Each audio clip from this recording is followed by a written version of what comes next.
நீங்க நினைவு தெரிஞ்ச நாள்ல இருந்து நான் ரொம்ப ஆச்சரியப்படுற ஒரு விஷயம் இருக்கு. என்னன்னா, ஒருத்தர் அவ்வளோ சீக்கிரமா நான் தப்பு பண்ணேன்னு ஒத்துக்கவே மாட்டாங்க. நான் பண்ணலன்னு சாதிப்பாங்க. 10,000 புக்கு கொண்டு வந்து ப்ரூவ் பண்ண ட்ரை பண்ணுவாங்க. 5 நாள் ஆர்கியூ பண்ணா கூட அவங்க கிட்ட இந்த வாயிலேருந்து இந்த வார்த்தை வராது. என்னென்னவோ பண்ணுவாங்க. ஆனா, நான் தப்பு பண்ணிட்டேன் அப்படின்ற மட்டும் சொல்ல மாட்டாங்க. நான் தப்பு பண்ணிட்டேன். சிம்பிளா இருக்குல்ல. ஆனா நீங்க இத சொல்லிட்டீங்கன்னா, உங்களுக்கு கத்துக்கிறதுக்கு பல்லாயிரக்கணக்கான கதவுகள் திறக்கும். நீங்க ஒத்துக்கலன்னு வச்சுக்கீங்களேன், அத சாதிக்கிறீங்க. இல்லவே இல்லன்னு சாதிக்கிறீங்கன்னா, நீங்க உங்கள சுத்தியே இரும்பு கதவு 100 பூட்டிக்கிறீங்க. தெரியாம தாங்க கேட்கிறேன். இதுல என்ன ஒரு ரொம்ப தாழ்ந்து போயிட போறோம்?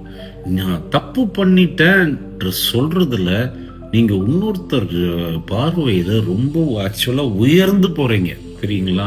உங்க மேல மரியாதை கூடி போயிடும் பயங்கரமா.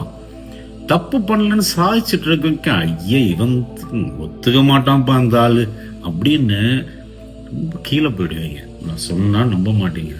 ஜஸ்ட் ட்ரை பண்ணி பாருங்களா. ஒரு 10 நாள் நீங்க தப்பு பண்ணிட்டீங்கன்னா, ஆமா நான் தப்பு பண்ணிட்டேன் அப்படின்னு சொல்லி பாருங்க. உங்களை சுத்தி அந்த ஒரு அட்மாஸ்பியர் எவ்வளோ ஆரோக்கியமா மாறுது அப்படின்னு உங்களுக்கு தெரிஞ்சிடும்.